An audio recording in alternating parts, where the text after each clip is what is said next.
Ya koromogi odiochieng' mabende budget mapacho kae ndio som budget mabende en maduong' matin 3.99 kendo nitiere mathoth moponde kanyo koromo gajwang' mabende korwa yangu ni weche manyien odhiambo makawuono ka ofuono ni kaka omenda gi okete kidienje ma opogore e weche manyien mag oimore magi to kod mamoko mathoth magi weche maomiyo pek. Suspension of all new recruitment in the public sector for 1 year, for the next 1 year, audit and cleanse all public payrolls, pension. Piny owacho olando budget mar omenda manyien ka okenge moketi maduoko piny tiyo gi omenda rietha e chungo chenro mag ndiko jotije manyien e sirikal. I inform this House that the government plans to establish a pending bills verification committee to carry out a thorough analysis of all stock of pending bills. Joala makwan gi 94 osechulo report ni piny owacho pok ochulo gi gopegi ka nonro dhi nyime e wi gope ma kamago. What Kenyans out here should understand is that whatever judgment or whatever ruling that is rendered, it is never the end of life. They are yet to establish the background information of the suspect and all other details. Jong'ad bure doho ma Makadara Monica Kivuti yudo thieth bang' yago moro ma yango ni ne obila ne ochiele gi magina ei doho.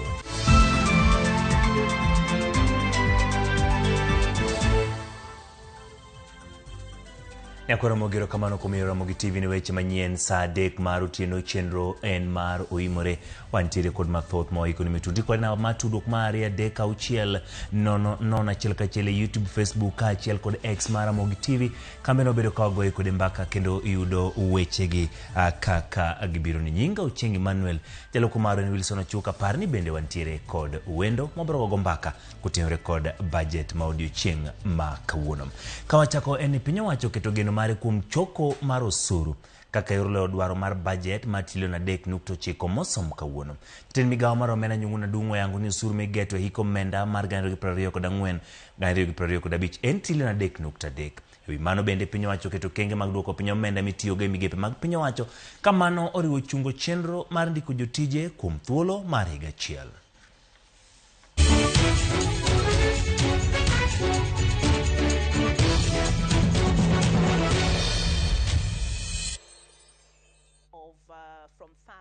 En budget makore lach madhi tayo Kenya kuom higa achiel mar omenda nyaka chop dwe mar auchiel higa manyien. Budget no maromo trilion 3.92 miyo piny owacho wich bar kaka ibiro yudne omenda mag loyo dwache. E lendo mare, jatend migawo mar omenda Njuguna Ndung'u yango ni piny owacho keto maine siro budget kokalo yuto mapacho ka thothne owinjore owuogi e osuru. Omenda maromo trilion 3.3 ma sirikal geto choko e pacho kaindi mondo miyo sir budget makamano ka bende dhi sir ahinya kokalo chike manyien mag choko osuru.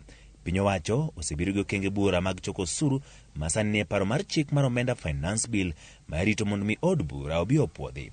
Paro mar chikno kata kamano yudo ohinga ni moko kuom osuru ma piny owacho temo kelo ikwedo ni biro hinyo ngima oganda. E osuru ma chopo kare dwaro ma shillings trilion 3.3 osuru mijogo kuom yuto moramora madonjo ne ng'ato income tax igeno ni dhi kelo ne sirikal 36.8. Osuru mijogo kuom mwandu ma jopiny nyiewo VAT dhi kelo 24.3 ka osuru mijogo kuom mwandu ma iloso excise duty sirikal geno ni dhi nyuolo 12.8 mar osuru ma idhi choki komenda ni e kind osuru mamoko. Jatend migawo mar omenda Njuguna Ndung'u okoni chenro mag choko osuru eneo ni Kenya okoidore e obadho mag gope kod hinyruok mar uchumi. Curtailing spending on the following expenditure items: foreign travels, rationalization of all training expenses across government and restricting all training to within government institutions. Sirikal bende get yudo hola ma ok juogi e nyinyo mano grants maromo shillings billion 51.8 omenda mar konyo dino fuok manitie budget no. Kata bang' choko osuru kod yudo sir makamano piny owacho oyango ni ponitiere rem madong' ma shillings billion 597. Rem makama sirikal geto dino kokale hola mawuok oko mar Kenya makwane dirom billion 333.8 kod hola maromo shillings billion 262.2 kuwuok e aguche mapachoka. To kaka yor duoko hinyruok ne budget Kenya kendo duoko piny yore mag piny owacho tiyo godo kod omenda chadha. Jatend migawo mar omenda Ngire Njuguna Ndung'u olando ni sirikal ochungo chenro duto mag ndiko jotich manyien kuom higa achiel kendo rejista mar jotije sirikal idhi timne nonro mar golo jotije mabandia. Suspension of all new recruitment in the public sector for 1 year, for the next 1 year, audit and cleanse all public payrolls, pension and transfers to the vulnerable with a view to eliminate ghost workers as well as enforce payments of salary scales. Sirikal bende dhi duoko piny tiyo gi pesa e mondo apisi kod kongo apise sirikal nyaka bang' hiko omenda manyien. Rationalizing all allocations for purchases of motor vehicles and suspending purchases of furniture for a period of 1 year and suspending all refurbishment and partitioning of government offices. Migao mar omenda puoyo budget mosom kawuono gi jatend migao Njuguna Ndung'u wacho ni budget no matrilion 3.92 en mano modeo sectors mochune pachoka kendo dhi kelo ber ne Kenya. Ndung'u odok ne okang' mar juogo jo Kenya osuru kaka yo mar leo pek mar budget no kolero ni onge yo machielo minyalo tigodo e yudo pes budget ma ok ohinyo Kenya. First, you can see the economic growth in 2023, and second, we continue to see some vibrancy. But third, that is second, you can see that vibrancy and also economic vibrancy is actually related even to seeing how inflation is behaving in terms of stability and the exchange rate. There's a lot of noise around overtaxation, which in my view, it may be valid because it looks like some group of Kenyans are more overtaxed, but generally, when you look at the numbers, it doesn't show that Kenyans are overtaxed, because I look at the number now, we're talking about, I was looking at it now, it is 15% of GDP. And our desire is to reach 25%. So it really, 15% is quite low. Ekinde ni mapiny Kenya pod ni kod ting' mapek e chulo madirom trilion 10.3 ma piny owacho osebedo kao le pacho kaendi kod pinje maoko. Jatend migao mar omenda Njuguna Ndung'u yango ni e hiko omenda ma 2024 2025 gidhi keto mayune medo choko mapacho ka kendo duoko piny hola ma piny owacho ka e pinje maoko. Koloso kinde somo budget Ndung'u leo ni okenge go dhi konyo neno ni gope ok othiro chenro mag dongruok ne jopiny. George Bati miyowa ler. Kaluwore ni bang' piny owacho yudo choko duto mag siro budget mar 3.92 mar omenda mag 2024-2025 por gibiro dwaro ma ok tin ne bilion 597 e chopo budget kama nyalo chuno piny owacho mondo kaw hola ma pachoka kod pinje maoko. Jatend migao mar omenda Njuguna Ndung'u e kinde somo budget mar omenda mag 2024-2025 oyango ni sirikal dhi keto maino e choko mag osuru ma pachoka e siro budget kendo duoko piny hola ma piny owacho kaw kowuok e pinje maoko. Our fiscal policy is geared towards supporting bottom-up economic transformation agenda through continued implementation of a fiscal consolidation plan designed towards slowing down the growth of public debt without compromising economic growth. The fiscal consolidation efforts will continue to target domestic revenue mobilization and rationalization of spending through improved public financial management while reallocating resources in priority areas. Ei budget mar omenda 2024-2025, sirikal oyango tiyo kod trilion 1 e chulo nyinyo mag hola mosekunore kendo ma osebedo kadiyo omenda ma piny owacho dongo e tayo chenro mag dongruok.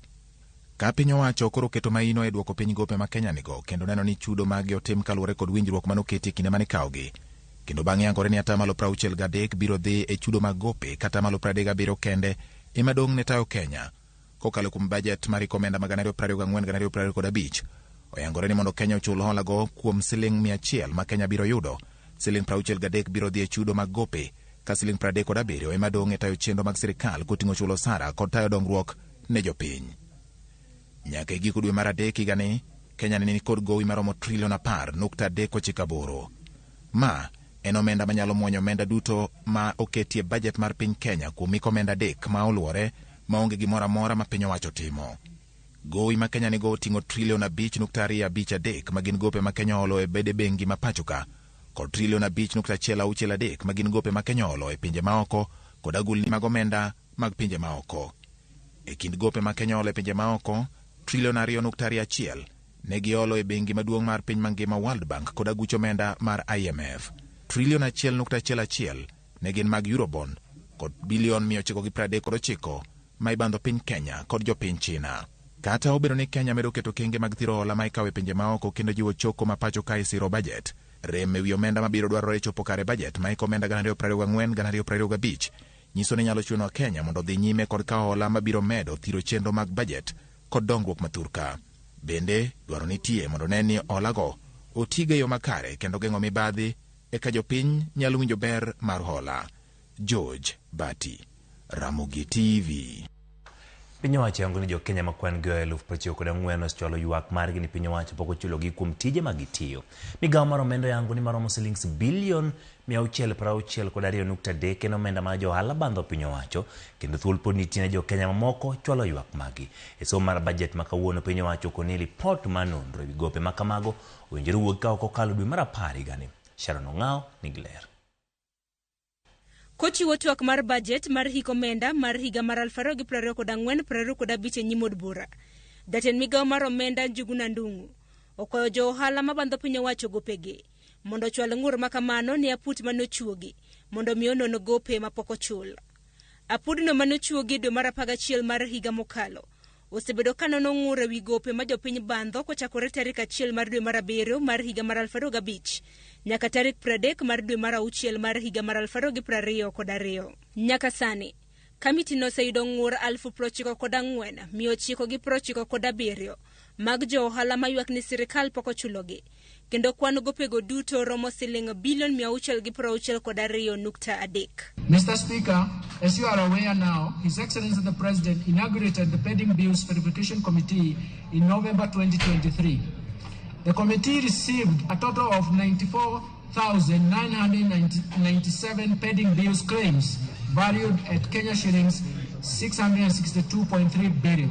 Ndung'u wacho ni nonro mag gope mohend ni bandho piny owacho pod dhi nyime, kae geno ni aput mapudho gope mag omenda biro chiwo ripot makende mag gope makamago e dwe mar 10 mar higani. Analysis of the pending bill claims submitted by MDAs is ongoing. The general public has been given an opportunity to submit any pending bill claims owed by the national government. The committee is expected to complete its work and submit a report by October 2024 for implementation within the fiscal framework. E report margi mane gichiwo mokwongo, apudno nopedho report ni piny owacho nitiere kod gope mag contractors gi suppliers maromo shiling bilion 110, manyiso ni ma en dok chien mar omenda kipimo gi shiling bilion 641 manilieko motelo ni e gowi mane piny owacho nitiere godo. Kaluwore gi kamiti no, gope mar bilion 110 mane piny owacho nitiere godo ne osechul. Wach ma jakom mar kamiti mar od bura maduong' matayo budget Ndine Nyoro wacho ni biro timne nonro makare. And in our budget for 24-25, we have a specific budget line we are calling pending bills. We have started that kitty with 10 billion shillings simply because the verification process is ongoing. And therefore there was no need to allocate too much money when the verification process is still ongoing. But we have already started with an allocation of 10 billion.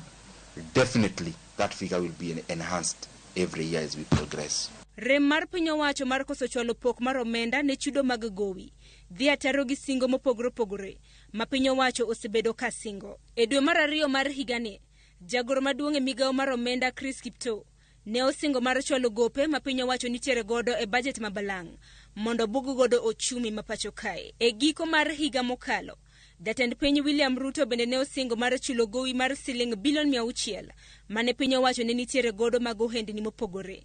Nonro mar piny owacho yango ni kaluwore gi gowi mar shiling bilion 600, kembe mag piny owacho ne nitiere gi gope mamalo mar shiling bilion 509.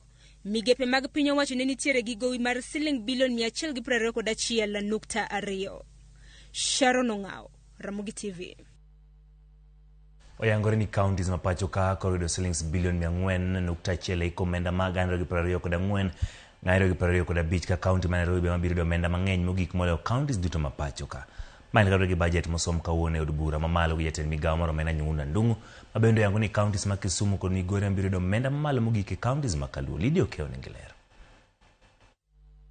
E budget mar hiko omenda 2024-2025, budget manengone romo siling $3.9, counties duto 47 ma pacho ka oyudo omenda maromo siling bilion 400.1, omenda ma ibiro pogne counties go kaluwore gi chal kod dwaro maggi. The county governments will receive a proposed allocation of 400.1 billion as equitable share in the financial year 2024-2025.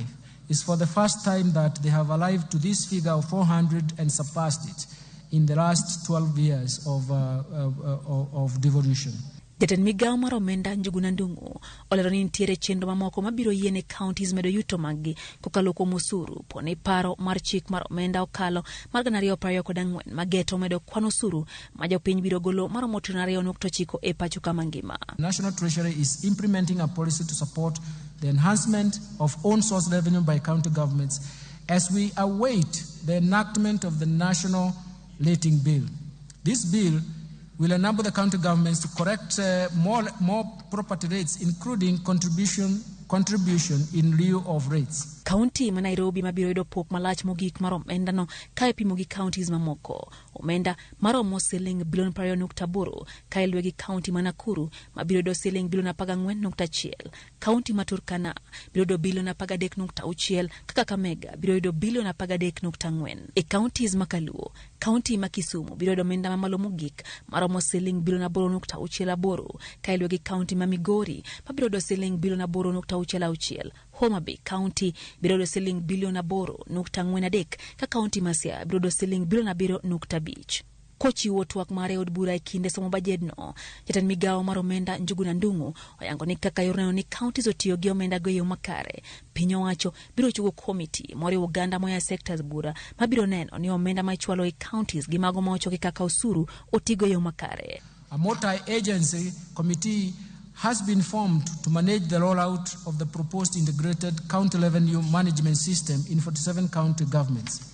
This system will increase transparency, accountability, and efficiency in revenue collection. Lydia Okeo, Ramogi TV, Nairobi. Nyakwana magote record budget no mabende osom nitire jogo monyalo wacho ni jogo moyuto to kod jogo mabende wacho ni budget ni en mano mabende ohinyo gi omiyo odwa ni mondo wayang ni to budget mosom higa ni nyakwara Mugajwang.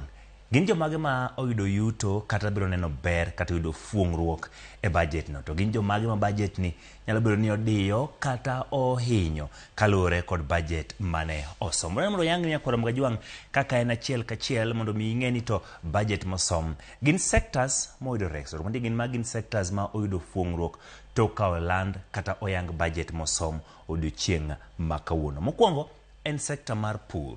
Jogo bende biro bedo ka ng'iewo mbolea mane ogiyot oketne omenda kanyo maromo shillings bilion 10. Ma en ma piny owacho chano chwalo godo mbolea mago mane ngolwar ne jopur e pacho kaendi kaka yo mar temo medo kwan mwandu mago mag chiemo ma oganda jo Kenya golo kowuok kuom puotho. Miyo sector no oyudo omenda maromo bilion 10. Pith mar jamni. Jogo bende osebedo ka pidho jamni. Jamni yude gik mathoth, chak, nitie kuonde miyude gik motenore kod pien miloso godo gik mopogore opogore ka achiel kod kembe mago matiyo kod jamni mago ringo gik mopogore opogore. Pith makamano oketne omenda maromo shillings bilion 12.3 matiende ni gintiere kod yudo yuto kata fuongruok kaluwore kod meto mar omenda kata mana omenda moketi ne chenro mag. Wantiere kod loso mwandu magi mong'ere kaka manufacturing. Gin jogo bende oyudo resruok. Nitie mwandu mopogore opogore ma bende oketi sectors. Sector no ero maboka omenda maromo shillings bilion 6.1. Ka odhi nyime wantiere kod jogo bende wacho ni pod oyudo resruok kata wacho nango fuongruok kaluwore kod budget. Na sector mar pur nyakwara Mugajwang kuoyo pie puothe matindo weche motenore kod irrigation. Omiyo omenda kanyo maromo shillings milion 647. Nitie kuonde mopogore opogore pacho kaendi ma bende itimo wacho ni inyuolo e chiemo mathoth kuja irrigation scheme. Nitie mago mantiere bura ka achiel kod mago matimre e gwenge mago ma kadho nam chumbi. Omenda moket kanyo romo shillings milion 674 biro konyo chenro mag kuoyo pie puothe. Chenro mag nyuolo chiemo gimere gin omenda maromo shillings milion 642 bende oket kanya. Achiel kuom siro moganda jo Kenya osebedo ka ywak kendo ne gibed makare e weche mag yudo mwandu mago mag chiemo ma jo Kenya chamo. Omenda oket kanya romo shillings milion 642. Ka odhi nyime nyakwara Mugajwang sectors go ma bende oyudo fuongruok kod ma bende oyudo resruok. mine gi rowere. Nitie chenro mopogore opogore ma piny owacho oseyango nyakwaro Mgajwang' mago mag mine gi rowere. Chenro magi mag ohala gik mopogore opogore machal kamago oketnegi omenda maromo shillings bilion 2.4. Omiyo ka gintiere kod chenro magi omenda ma kamaendi yor hola miyo gi omenda ma gitiyo godo e chako weche mag ohandgi bende siro riwruok megi mopogore opogore. Omenda oket kanyo maromo shillings milion 2.7 e weche mag pur. Ka odhi nyime nyakwaro Mgajwang' bende nitiere jomoko bende pod oyudo ber e fuong'ruok motenore kod iwacho ni budget mosom. Weche mag oro omenda e sime nyakwaro Mgajwang', osuru nodwok piny kowuok kod 20% nyakwa 15. Nengo mar oro omenda mosebed ka itimo kaendi e yor kembe mopogore opogore mag oro pesa kowuok kuom ng'at achiel nyaka ng'at machielo. Osuru odwok piny e weche mag oro omenda kowuok kod 20% nyaka 15. Omiyo ni bed gi geno mar neno ni omenda misebedo kioro godo omenda ne ng'ato e yor sime bende bedo ka dok piny e kuonde mag resruok. Ka odhi nyime nyakwaro Mgajwang', nitiere weche motenore kod iwacho ni sectors mido resruok simiti. Weche mag gedo jopiny osebedo ka ywak e nengo mag gigo mitiyo godo e gedo. Kata kamano, sani koro weche mag simiti inyuolo osuru kembe machal kamago biro bedo kod dwok ne omenda piny, kendo iwacho ni osuru mar mwandu ma bende loso gi simiti Clinkas ogol tieno dok piny, kendo koro jogo ma bende oyudo resruok e weche mag gedo nyalo bedo kod fuong'ruok kaluwore kod mano modok piny. Aito sectors moyudo resruok pod mantiere gi kweth mang'aw. Pes jodongo osebedo kichwalnegi omenda, kendo medo omenda bedo kichwalnegi nyaka shillings bilion 18.6. Pesa miyo nyithind kiye bende oket kanyo shillings bilion 7.9. Pes ji ma ong'ol bende omed kanyo omenda ma shillings bilion 1.2 ibiro bet giornegi, kendo itimonegi pok mopogore opogore e omenda ma piny owacho oketonegi omenda kata omiyo pek e budget ni maiga mag 2024 2025. Ka odhi nyime nyakwaro Mgajwang', tok sectors mago ma bende koro sido fuong'ruok oyude sectors moido lal. Sekta mar kuong'. Piny owacho osebedo ka kedo gi weche mag kuong' moko podhi, kuong' ma bende rowere donjore koni kod kocha. Gie sani, jogo magin jomath kata jogo ma tiyo kod kuong', osuru omedi ne divai, bia kaachiel kod spirit. Jogo madho kuong' osuru omedi ne jogo madho divai, jogo madho bia kaachiel kod spirit. Bende jomath idhi juogi kaluwere gi kech kod teko mar kong'o ma bende kanyo ndik gi dho ngere ni alcohol percentage. Omiyo seche midhi metho kata kidhi nyiewo kuong' to kichopo kanyo timako chupa, biro bedo kichulo omenda mang'eny kaluwore kod teko to kod kech mar kuong' mitiyo godo. Omiyo jogo magin jomath mag kuong' osuru omedi e gik machal kama. Ka odhi nyime, nitie jogo bende iwacho ni sekta mar ndawa, jogo magin johera mag ndawa, osuru omed ne ndawa. Omiyo en mano bende omed kanyo chiegni shillings 4,100 gi mililita bende osebedi ki ifuong'o kanyo weche mag ndawa. Ka bende ndawa mar pi ma ndawa manyasani bende koro shillings omed kuok shillings 70 nyaka shillings 100 e mililita. Omiyo ma nyiso ni jogo magin johera mag ndawa biro chuni mondo mi sol lweti ofuko matut mondo mi ibed ng'at ma pod dhi nyime gi tiyo gi ndawa. Obed mano ma bende ywayo kata mikoto magolo iro, kata mano bende en mar pi manyasani bende dhano tiyo godo. Mano en sekta ma oyudo lal. Bende ka odhi nyime jok ma bende do sekta ma oyudo lal gin tuk punda, go punda. Kin ng'at ma go punda bed king'e ni gie sani sun biro juo kanyo mano bende omedi kowuok kana tamalo 12.5 nyaka na tamalo 20. Johera mag go punda bed king'e ni omenda bedo kiloyo kata kitiyo godo kanyo mano omedi, kendo suru osemedi e weche mag go punda. Ka odhi nyime nyakwaro Mgajwang' tiyo kod sectors ma bende oyudo lal: sinema to kod tuke mag mbui. Sirkal geto juogo gik mikete mbui nyakwaro Mgajwang', ma gik ma bende wacho ni joland mwandu e mbui. Ji osebedo ka ringo hepo lando gi kuonde ma sirkal no bed ni geto kendo chopo machiegni, kendo sirkal koro ochomo wang'e e weche mag osuru mijuogo gik machal kamagi. Jogo ma bende koro timogi e weche mag mbui piny owacho keto wang'e kanyo kendo bedo kanyo kichulo osuru. Omiyo nyakwaro Mgajwang', mage sectors ma bende anyalo yango ni kanyo ni gin mago ma timore nade oyudo lal to kod mago moyudo fuong'ruok.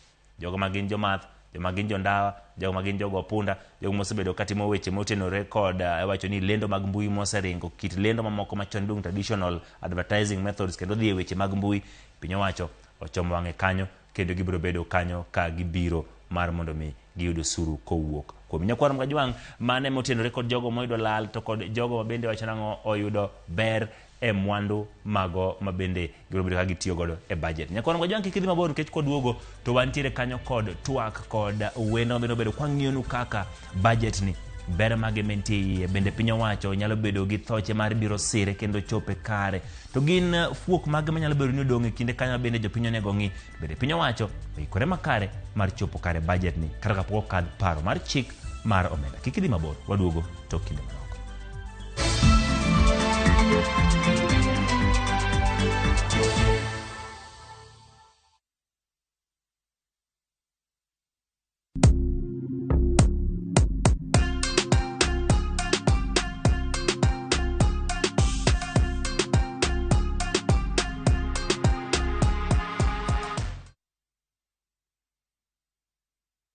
Kutuma pesa ni free na Equity. Dial *247# from any network to send money to an Equity account for free and save on transaction costs. It's easy. Simply dial *247#, select send money, select other Equity account, enter the receiver's Equity account or Equitel number and send. It's that simple. Save money every day. Dial *247# on any network to send money to Equity for free. Kutuma pesa ni free na Equity. Equity, karibu member.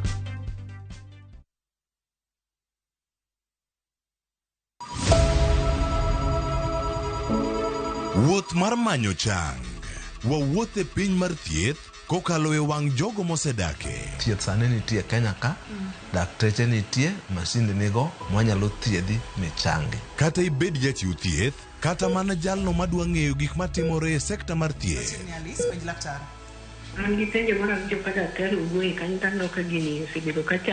Wakolo pach jolony ka wayudo sigana tok kode marochere. Waweuru keto reputation mbele ne ngima mar ng'ato. Ng'eyo matut e weche mag thieth chako gi goyo mbaka. Advice jowani ne uru penj laktar mondo ing'e kuma inyalo konyorie kapok iyumba. Penj laktar.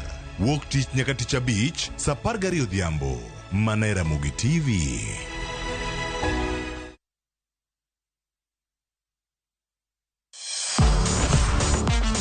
Ne thuolo mar yudo weche tuke duto nyaka mopondo. Mbaka makende mag jotugo kendo mag jomolony e weche tuke. Can you believe it?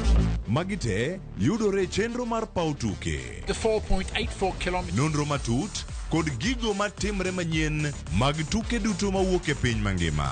Tudri kodwa ngeso ka ngeso Ramogi TV. Kochakore saa 8 odiechieng' ka wami gik motimore paw tuke.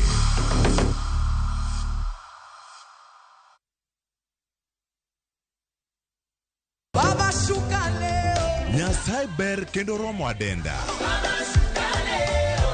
Wagweli mondi bed kodwa Jumapil ka Jumapil. Duog chunyi kendo erit chunyi. Paro mora mora minyalo bedo godo machando pachi ma ok ni kare. Keti embele Yesu. Roda Nyarko Kitmo, Ben Otiende, kod the Chwalist Won Ken the DJ. Tayo ni chenro makelo ni wach maloko ngima. Injili kalo. Kochakore saa 12 okinyi. Mana e Ramogi TV.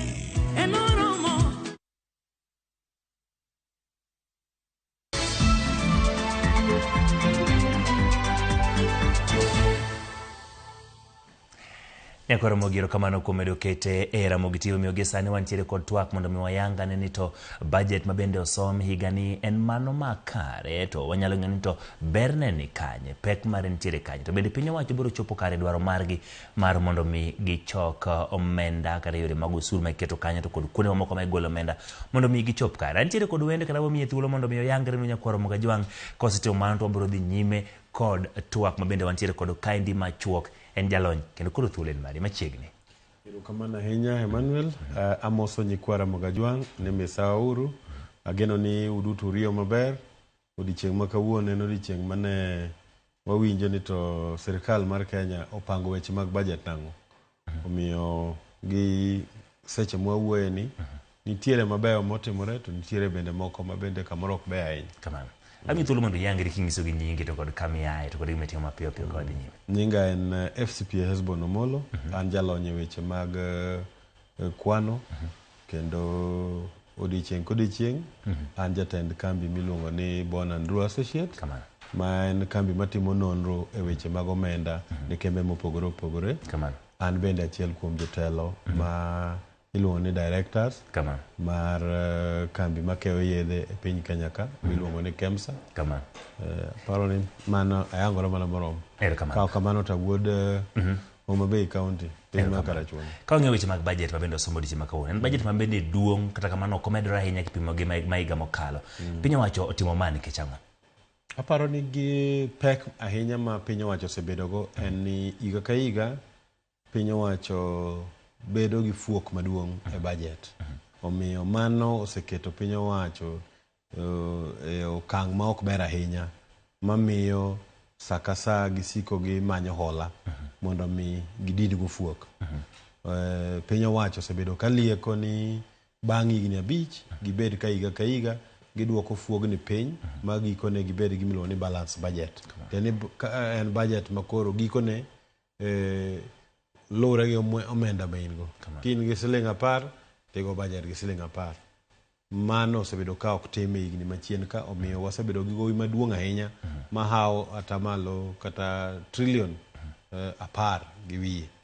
Mano nyiso ni wasebedo gi pek ahinya, to mano bende omiyo chenro kata mag weche mag dongruok koro yudo ka ok yud pesa mowinjore kata omenda mowinjore, nikech mwanduwa duto te kata thoth mwanduwa dhi e chulo gowi ma waholo, obed ni en gowi mohol e pachoka kata gowi mohol oko. Kochopo gi sani budget manosom 3.9 trillion, iyudo ni trillion achiel en mana interest kata chulo gowi ma otenore gi gowi mwaseholo higni machien go. A budget mosom inyalo wacho ni gin kidienje mage bende oyudo ber to kendo oyudo lal, to en mana ma piny owacho ok omiyo pek ahinya mondo bende omiyo pek e kinde ma bende koro budget ni bo chako tiyo? Aparo ni nitiere kidienje ariyo maparo ni ok oyudo kony moromo kata omenda moromo. Mokwongo en weche motenore kod pur. Wang'eyo ni pur e chuny piny kendo ema kelo weche mag dongruok mang'eny thurwa ka. Omiye bilion aparo ni 84, kata obedo kamano thoth bilion 84 odhi e weche mag miluongo ni food security. To kodok weche mag nyayo weche mag pur en omenda moko oromo ahinya. So mano achiel kuom migepe ma kamoro do miyo omenda mokalo, nikech king'iyo dongruok mar piny Kenya, weche mag pur kelo atamalo mang'eny mag dongruok. Kanyo mathoth jowa nitie, kidhi e jowa mane gwenge, weche mag pur ema kelo negi yuto. Omiyo kanya aneno ni nonego medgi matin. Kata kamano nitiere bende migawo motenore gi weche mag manufacturing kata loso mwandu ma itiyogo e piny ka. Gimbe aneno ka omigi omenda to koromo, keche omigi omenda maromo bilion kang'eny to 24. To king'iyo adieri gisebedo ka gidok chien, to kanye kama indike ji tije minyalo ni white collar jobs. Tiende ni kiny onyango gotieno manyalo biro manyo tich Nairobi kata Nakuru kata Kisumu, to yudo ka nitiere kambi manyalo ndike. Kembe gi osebedo ka loro ka giha.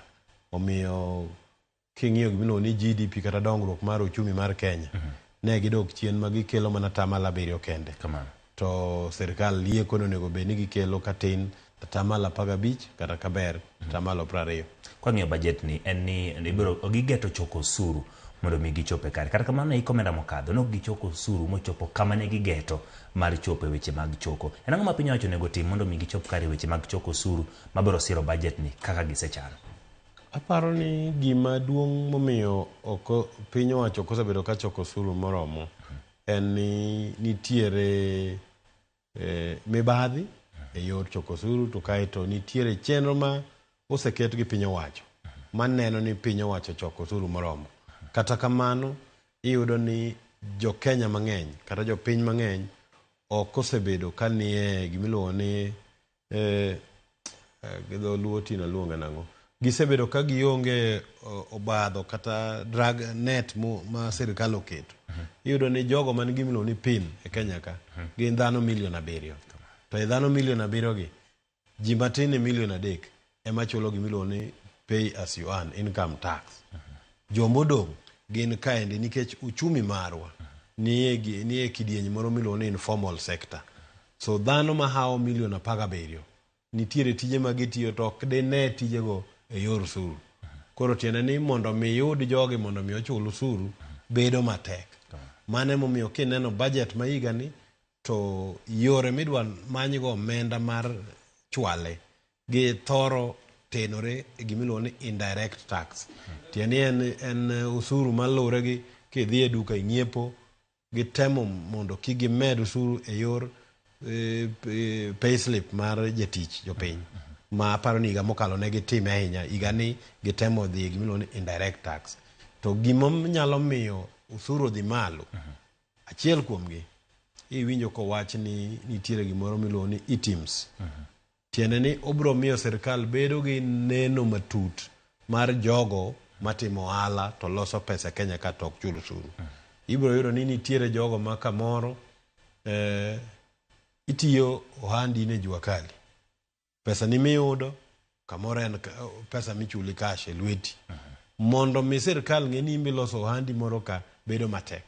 Koro yudo ni jogo mondiki ma ing'ado dwe ka dwe ema ting'o pek mar piny.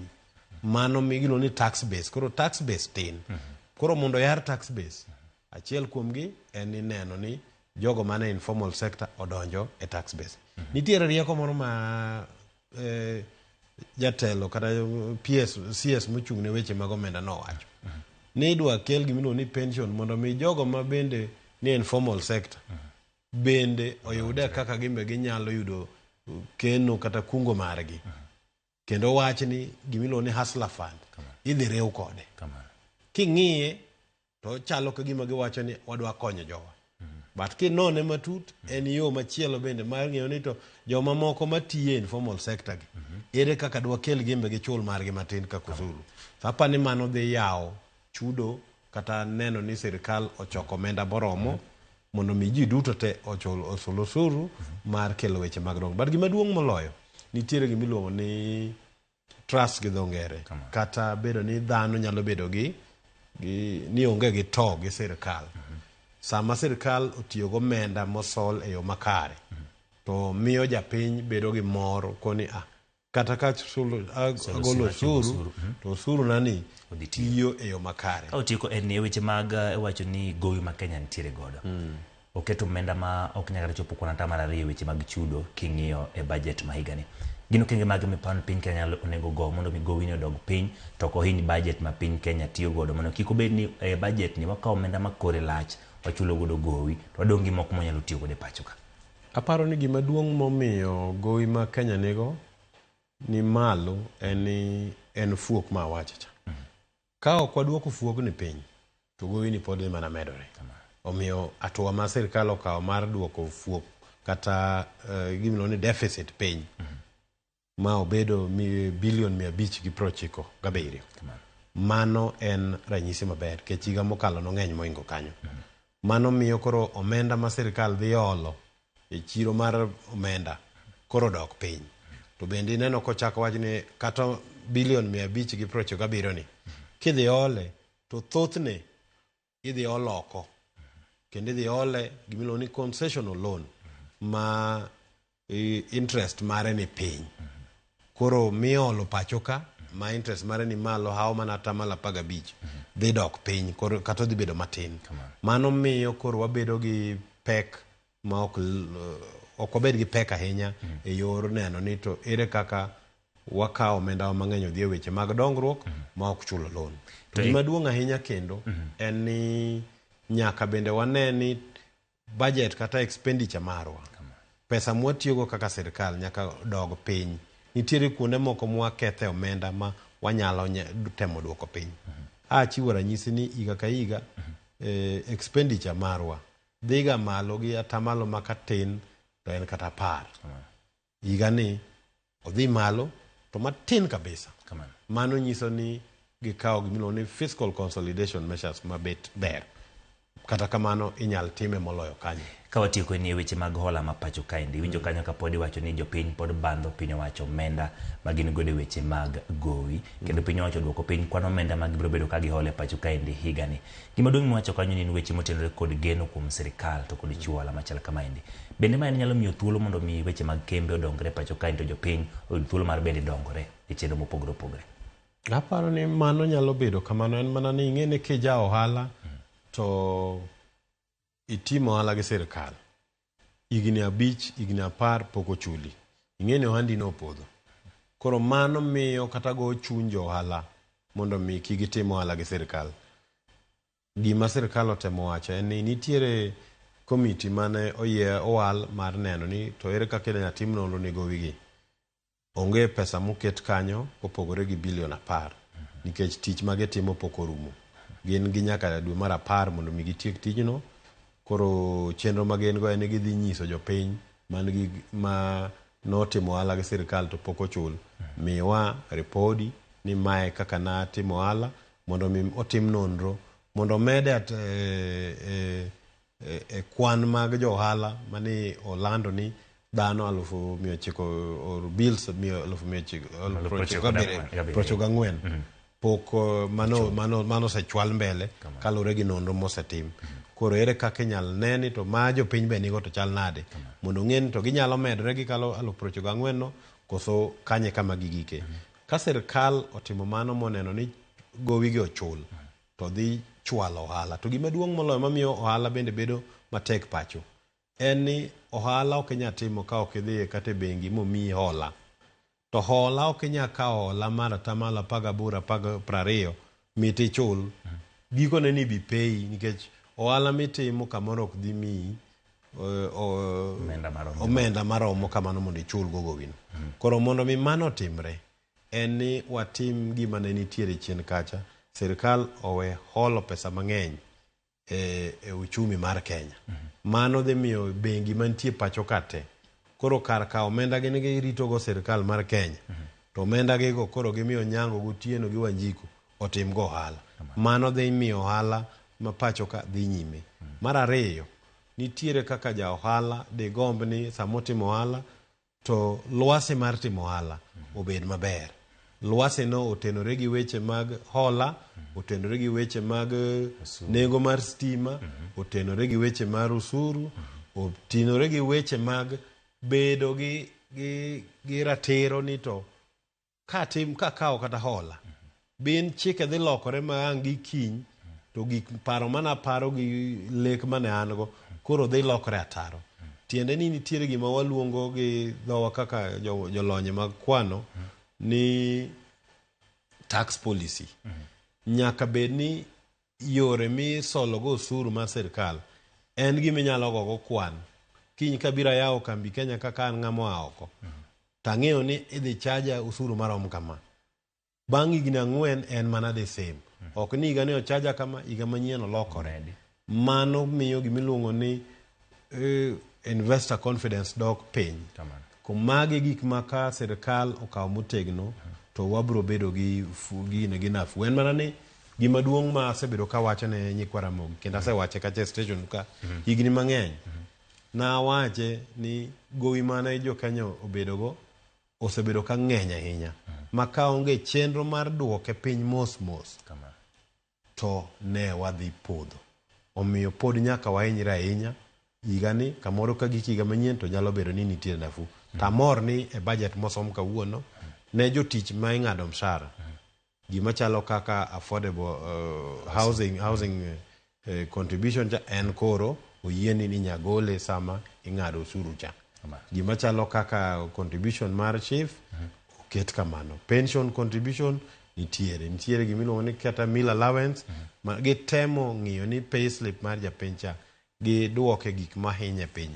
Mak mana niya moro bende ochako biro manyien mar weche mag nyamburko ma jiwe gi nyamburko pod logo eko kenya kwaro Gajwang' mane tok mbere wero kamano kuom yudo thuolo mar to kodwa kendo yango ne oganda jo Kenya kotenore kod budget no wan gi mor yudo thuolo mar loso kod winjo kanyo kaka budget no chal to kod gik mantiere mago moko mi pek to kod ma bende omi pek to kod kaka sirikal nyalo timo mondo mi one ni ochulo gope mag jogo magin gope gi pacho kaendi, mende duoko piny kwan gowi ma wantiere godo mondo mi ochop kama koro wanyalo bedo kod fuong'ruok. To gima wachona ni pod nyalo bedo matek e higa achiel, to momed kanyo en mar majweg nyamburko. Mano makelo wa e giko machielo mar ariyo, kik idhi mabor, pod aduogo kod mathoth e weche manyien mag Oimore.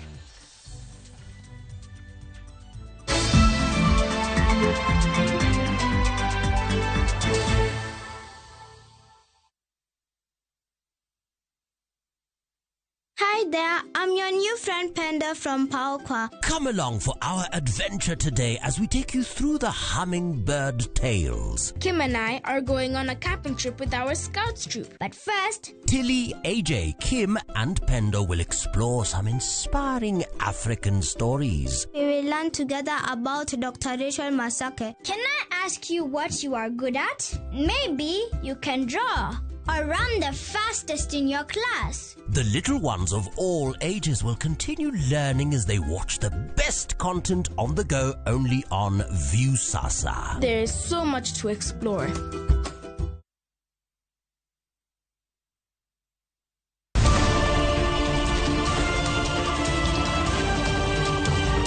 Piny koru to rugi mage. Weche manyien. To chuny mbaka en nyiero, ywak kod muodo lak. Matwak kod duond jopiny. Nyakora mugia jong machiegni neno weche manyien. Ma en Rupiny kod mbaka oromo e Ramogi TV.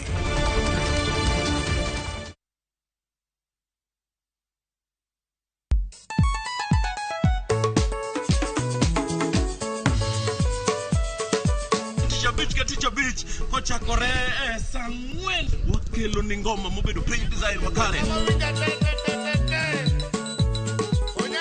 Ramogi TV biro kanyakla kachiel kod Ramogi Radio kama bende stima riwore kod pi. Yawanya wauntie kikubed mabor nyakora mgenyen kech kai e kumi yudo gik mamit kabisa e Ramogi Night Disco. Maintain your position. Idi yuda kanyo kika fire gudi local instrumental wawachoni kete manaka. Teacher Beach ka Teacher Beach sang'wen otieno.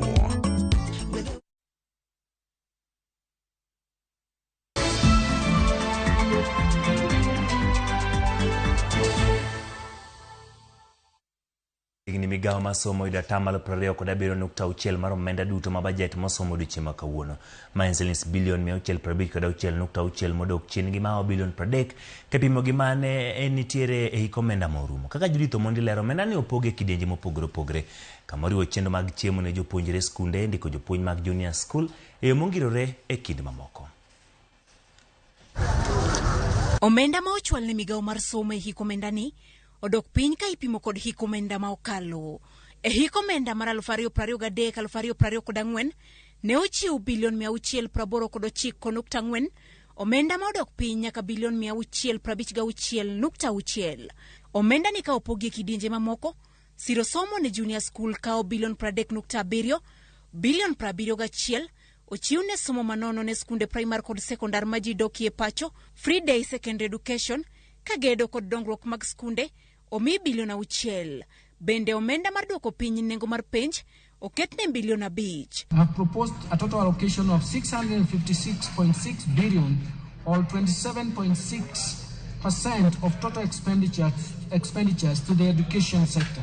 Mr. Speaker, the allocation of the education sector includes Kenya shillings 9.1 billion free primary education, 61.9 billion shillings for free day secondary education, Kenya shillings 30.7 billion for junior secondary school. Dwe mar auchiel higa mar 2023, aput mane oyier mar rango weche mag somo Presidential Working Party on Education Reforms ne ogolo paro mondo mi japuonjre ka japuonjre skunde primar me silings 2,238 higa ka higa, 1543 ne japuonjre ka japuonjre junior school, ka japuonjre senior school to nowinjo yud silings 22,527 kaluwore gi bajet ma osom kawuono ma hik omenda ni. Kirango kwan mar jopuonjre manie skunde oyangore ni piny owacho kochwalo omenda ma oromo kaluwore gi paro mane ochiw ne somo mag skunde primar kod sekondar ma pacho ka. Sir mar chiemo ma ichiwo e skunde school feeding program omi bilion 3 ma en chenro ma dweche moko ma okalo osenyayo twak ma opogore kendo motelo ne somo mar budget. Migawo mar somo juma ma okalo ne ogolo chenro margi mar higni 5 mabiro, kama bende ne giyango ni gichano pidho jopuonjre milion 6 e thuolo mar higni 5 mabiro. Duol mandiko jopuonji e pacho ka TSC omi maromo bilion 358.2 e iko omenda ni maromo bilion 13.3 oketi e ndiko jopuonj mag junior school e yo ma ongirore, ka tiego jopuonji e lony mar CBC oketi omenda maromo bilion 1.3. In addition, Mr. Speaker, I have proposed an allocation of Kenya shillings 13.4 billion for the conversion of 46,000 junior secondary school interns to permanent and pensionable terms. E somo mar kuonde tiegruok mamalo, mbalariany oketi e bilion 71.9. Ka duol machiwo hola, HELB kod sir mar omenda ne jopuonjre ochwal negi bilion 62.8. Siro somo mar kuonde tiego tije lwedo kama oriwo ndiko jopuonj oketi e maromo bilion 30.7, ka chenro mar siro nonro mag science omi milion 700. Kenya shillings 128 billion for higher education and research, Kenya shillings 30.7 billion for technical vocational education and training, and Kenya shillings 2.3 billion for the construction and equipping of technical training institutes and vocational training centers. Jopiny kata kamano koni omenda ni owinjo tigo makare mondo mi okony sekta mar somo. Piny oketho skunde mang'eny kabisa. Nyaka sani skunde mantiere in Nyando constituency, skunde mang'eny kabisa pok oyaw. Weche mag puonj otni e yo makare kendo make sure ni pesa no otie e yo makare ma ng'ata nyalo mor godo. Kik obed pesa miketo e paper to seche ma koro idwa ti kode to en pesa maonge. Judith Omondi, Ramogi TV. Piny owacho chano chwalo omenda maromo shillings bilion 193 chenro mar gedo mag ndara e pacho kaende. Budget mosom kod jatend migawo mar omenda Njuguna Ndung'u. Piny owacho bende oketo tenge bilion 25.2 e gedo mag wuodhe mag reru. Walter Nyambaga nigi mathoth. Omenda ma iketo ne migawo mathieth e pacho kae medo mana dok piny ka ochakore iko omenda 2,022 nyaka 2,023. E budget mar hik omenda mar 2024 nyaka 2025, omenda ma oket ni migawo mathieth en omenda maromo bilion 127 mani piny ka ipimo kod omenda mane oketi e hik omenda mar 2023 nyaka 2024 mane omenda maromo bilion 141. E hik omenda mar 2022 nyaka hik omenda mar 2023 omenda maromo bilion 146 ne oketi ne migawo ni mathieth. Kuom budget maromo bilion 127 ma oketi ne migawo no mathieth e hik omenda ni, omenda maromo bilion 4.6 idhi tigo e nyiewo gigego mag thieth kaachiel kod chulo nyamrerwa mabende ong'ere kaka community health promoters maromo 107,834 mayande ne ondiki kod piny owacho kaka yo mane ne jokenya obedo kod yot e yudo thieth mabende ong'ere kaka universal health coverage.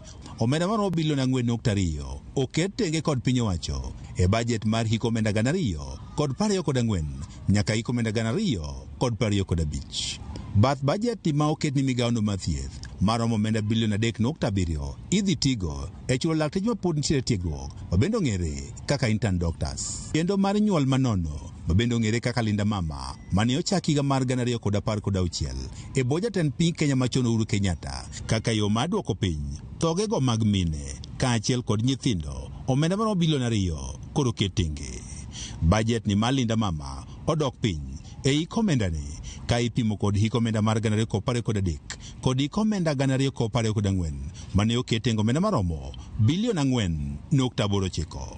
Dok piny mar omenda ma oket ne Linda Mama timore kindeno ma kwan mine ma pod wito ngimagi e pacho kae e kinde mag nyuol koro pod nitiere e kind 6,000 kod 8,000 e higa ka higa, ka nyithindo bende koro wito ngimagi romo 21 kuom nyithindo duto ma inyuolo maromo 100,000. E budget mar hik omenda mar 2024 nyaka 2025 omenda maromo bilion 28.7 oket tenge ne kedo kod kute mag ayaki, tuo mar kahera kaachiel kod malaria. Piny owacho bende oketo omenda maromo bilion 1.1 mar kedo kod tuo mar kansa e pacho kae. George Juma, Ramogi TV.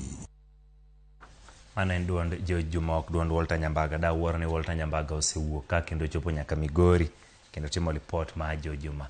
Piny owacho chano chwalo omenda maromo bilion 100 pacho kod adek e chenro mag gedo mag ndara e pacho ka. Budget masom jatend migawo mar omenda mar Njuguna Ndung'u ka bende sirkal bende otengo bilion 25.2 e gedo mag wuodhe mag reru. Walter Nyambaga koro miyowa mathoth. Ka osomo budget mar ariyo e piny owacho mar Kenya Kwanza, budget mar omenda mar 2024-2025, jatend migawo mar omenda Njuguna Ndung'u okoni sirkal otengo bilion 193 madhi konyo bero chal mar apaya mar geche mag okolo to kod reru. Ndung'u lero ni kuom bilion 193 mochan ne ndara maromo bilion 96.2 ibiro tigodo e gedo mag ndara to kod daraja e kaka yor chiwo yot mar wuodhe. I have proposed an allocation of Kenya shillings 193.4 billion for development of roads. This includes 86.2 billion to support construction of roads and bridges. Bende olero ni bilion 37.7 ochimo kongo nderni mosekethore ka bende chal mar ndernigo bende oketnegi bilion 69.5. Jatend migawo mar omenda no bende okoni sirkand Kenya Kwanza ochano bero wuodhe mag yore mag geche mag okolo to kod reru ka okoni maromo bilion 25.2 ichan tigo de chwalo dongruok mag geche mag reru ma pachoka. Mr. Speaker, to expand the railway transport and even associated infrastructure, I have proposed Kenya shillings 25.2 billion. Otel ne kar dongo chumi madongo kundu maidore yodho wadhnam lolwe bende otengne bilion 2.4.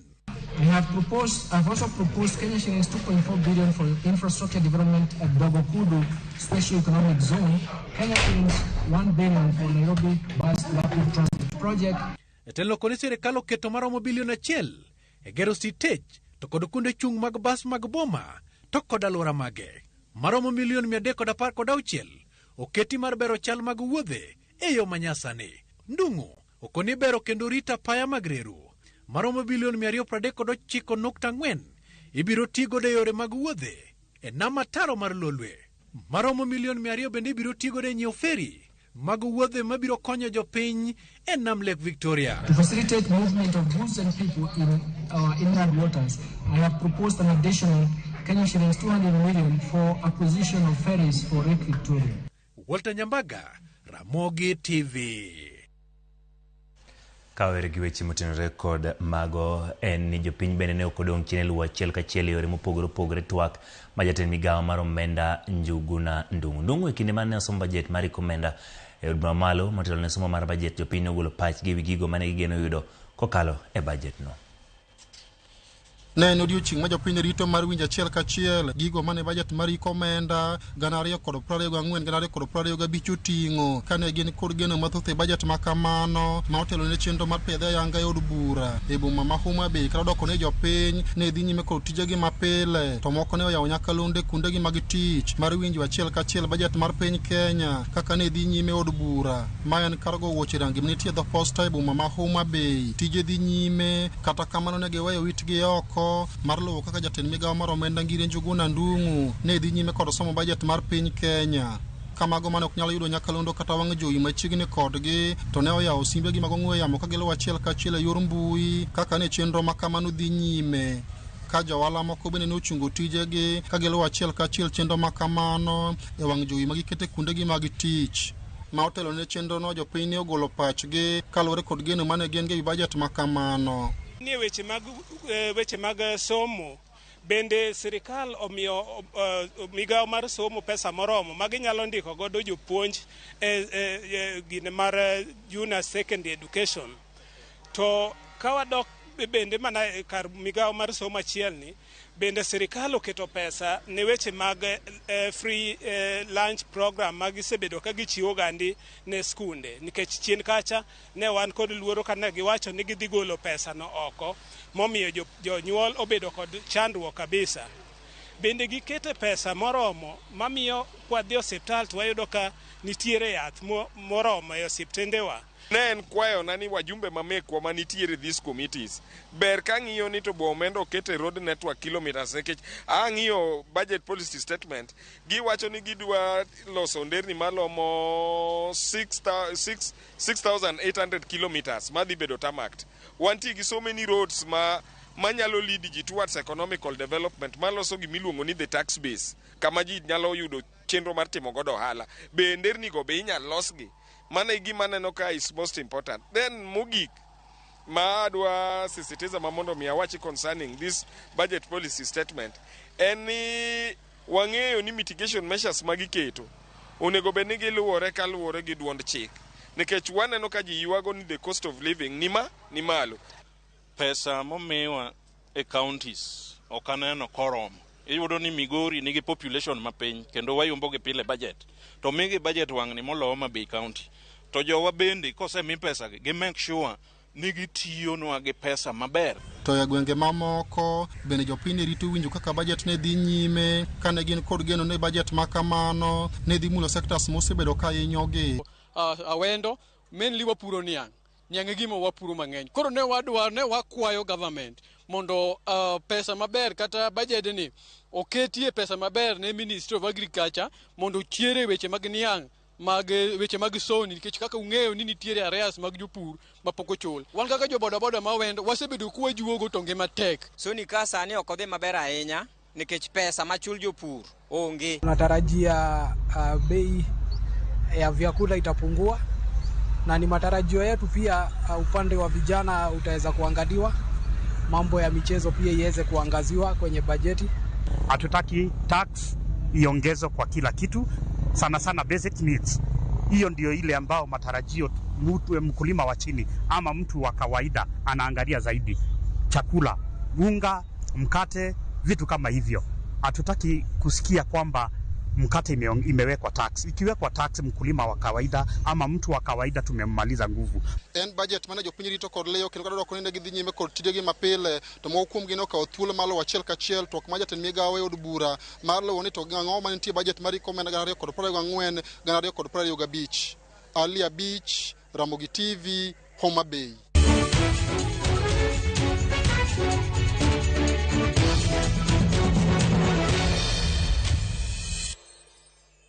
Wawere gi weche mag budget jal moro ma iwacho ni en obila moro chwedo gi magina jang'ad bura do ma Kadara Nairobi Monica Kivuti kendo do hinyruok e kinde mane jang'ad bura golo ng'eto mare ne chich moro miwacho ni jaod obila no. Simon kata kamano bende na wito ngimane bang' obila moko donjore wach makamano kendo chiele gi magina. E kinde no ma Monica Kivuti ma en jang'ad bura madowo ma Kadara ne dhi nyime kod golo ng'eto mare kotenore gi kwayo mane achiche chwalo mondo gole lweto obila yor Rambun. Obila moro ma bende ne nitie kama bura no ne dhi nyime nogolo magina mare kendo chwado jang'ad bura no. Now we had gunshots. I was nearly outside. See how our tent is.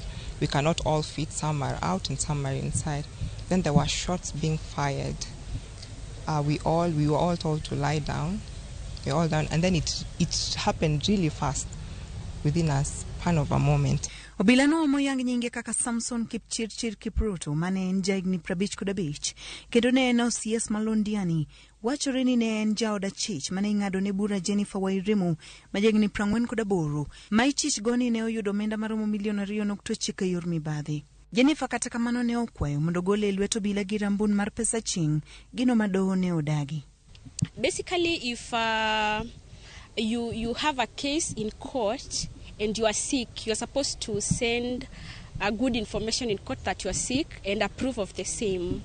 So if you don't do that, then the court usually has no option than to just request issue arrest warrants for you. Kalore gi report madoho kokale oboke ma jatije madoho Winfrida Mokaya, achijno osebedo kaka osechopo e doho mondo winj buche. Gino mane omiyo jang'ad bura no ng'ado oko Rambun mane keto achichno winjo bura mare oko matwech. Okang' makamano ne okochopo kare ne Kipchirchir Kipruto mane odonjo gi dhot mar doho kendo chwado magina kor kod bam jang'ad bura no. Obila kata kamano nowuok mapiyo kendo chwado achijno gi magina ma onego jagono. Jang'ad bura Monica to dhi nyime gi yudo thieth ka thieth moro e boma ma Nairobi. Bad migawo mar doho kwayo chang mapiyo ne jang'ad burano kod hocho ne familia mar obila mane onegino. Doho singo jiwo arita ne jotijege kod ji duto machopo e doho. Komanda mar obila ma Nairobi Adamson Bungei oyango masirano ka olero ni ngima jang'ad burano ni maber e kindeni. The unit have taken over. They are yet to establish the background information of the suspect and all other details that is of this incident this afternoon. She's stable with the officers, they are stable, and we wish them well. They are recovering very well, and the doctors are taking their charge. Any other situation is taken care of. What Kenyans out here should understand is that whatever judgment or whatever ruling that is rendered, it is never the end of life. What you can do is just apply for either review by the same magistrate. If you're not satisfied with him, you can just appeal to a higher court. Diana Olunde, Ramogi TV, Nairobi. Dala machok bang' apisa maketo arita kwe monj kendo wagi bunde manegi gwenge Marakwet ma ugwe kod jonjore maparo ni gin jokuodho kod neta maro kaka Biasano chiko apisas mondo miyo ked kod jokuoge dhok ma ok odewo wang'gi koloso kod ute fwambo bang' limo kaunti ma Elgeyo Marakwet. Apisa nowacho ni ok onego nene jonjore lich moro amora ka kwayo jodak mondo ung lwedo jochiw arita e kelo kwe gwenge mag Nyanduat mar Okak ma Kerio. Kata kamano jatelo nowacho ni sani kwe osechako duogo e gwengego kata bed ni jonjore ochako tiyo kod yore mamoko mag monjo jochiw arita kendo negogi.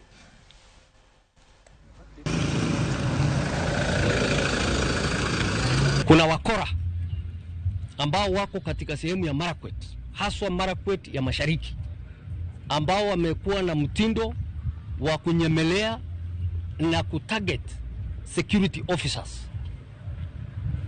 Mimi sitaki kusema kitu gani itafanyika kwa sababu siku za mwizi tulisema ni 40.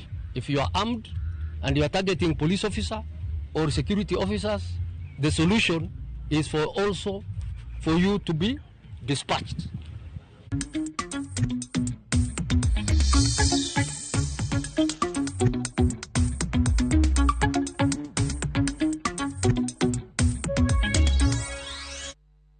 Jatend piny Kenya William Ruto koni jopith mag dhok mag chak biro yudo chudo mar shillings 50 kuom lita ka lita mar chak kaka ne osingnegi. Ma en bang' yango ni piny owacho yudo chiwo ma oko ka Ruto lose kaunti ma Meru limbe mare momedo singo ber ne sekta mar pur kod pith. Ne utene kod jalup ne Rigathi Gachagua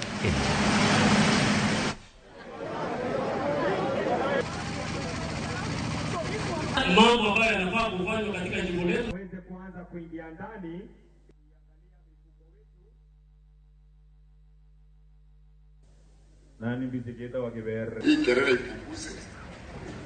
Tulitoa pale kutoka bilioni 36 wakulima wetu walizalisha maziwa mwaka uliopita tukafikisha bilioni 40.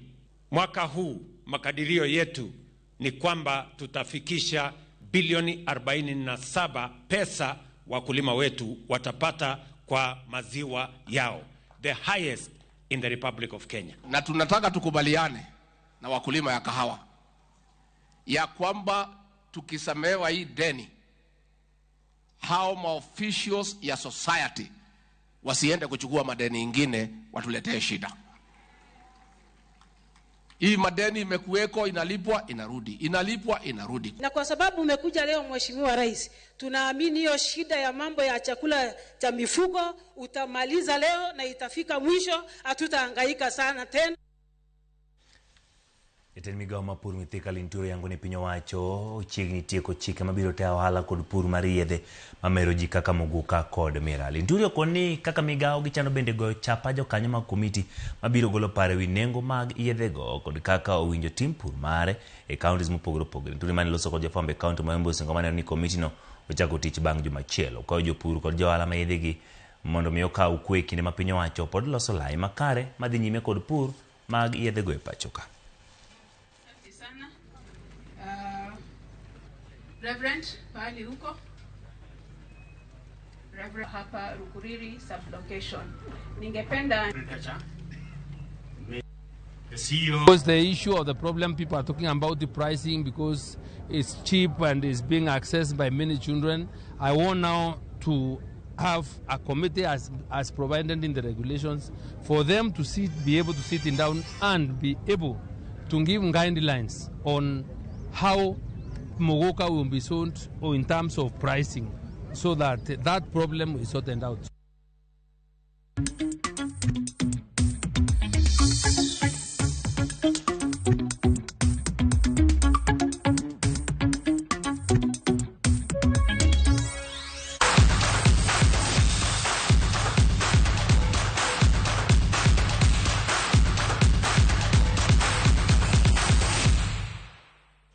Dul muchung ni ngweche pacho kawa yangu kweth jong'wech mabiro tingo bendera mar Kenya piem mag Olympics bibiro bage piny France boma ma Paris. Ng'wech mag luoro nyadi 25 Jackson Tuwei motelo ni AK yango tie mare kendo yie mare ni kweth mar jotugo biro kelo duoko makare ne piny Kenya kod midila mathoth. Kweth jotugo notingo Beatrice Chebet, Lilian Kasait, Margaret Chelimo, Nicholas Kimeli, Bernard Kibete kin mamoko kendo gibiro moli tukego bibiro bage piny France.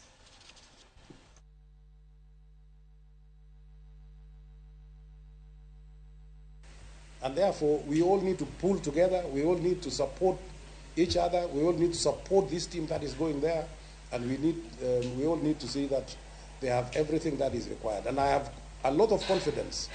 The way we have worked with National Olympic Committee of Kenya from the time we selected the marathon team, and the way they have supported, the way they have supported this other one, and they have also supported this, and they have also supported the trials that is starting tomorrow.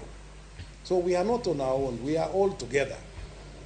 And this is the way forward. If we pull together, we are likely to get good results, all of us.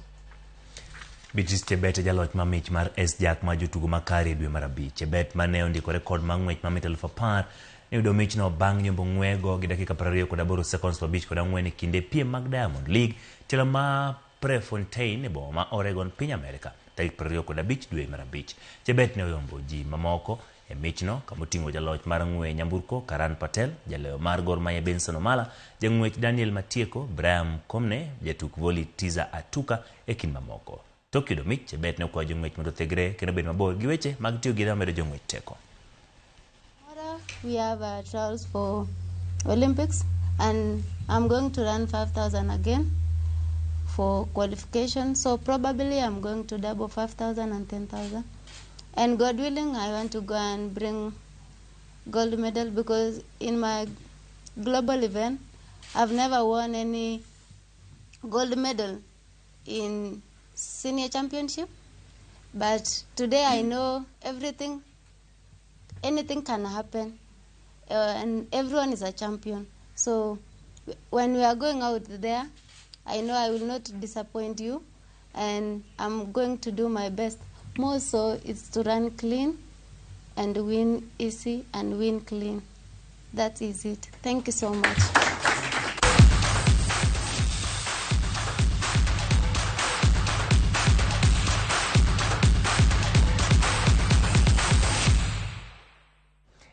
Nekoro mogiro kamano kumbedo kode chakru tanga gike weche manyien mag chendo mago imore mage mobedo gi thuolo mari kuni odiochieng' ma kawuono budget osesom kendo mane kaka no chal poro bedo gi twak mopogre e budget mosomo odiochieng' ma kawuono. Nyinga Ochieng' Emmanuel, jaloko marwa ne Wilson Ochuka, ubed gi otieno mokwe.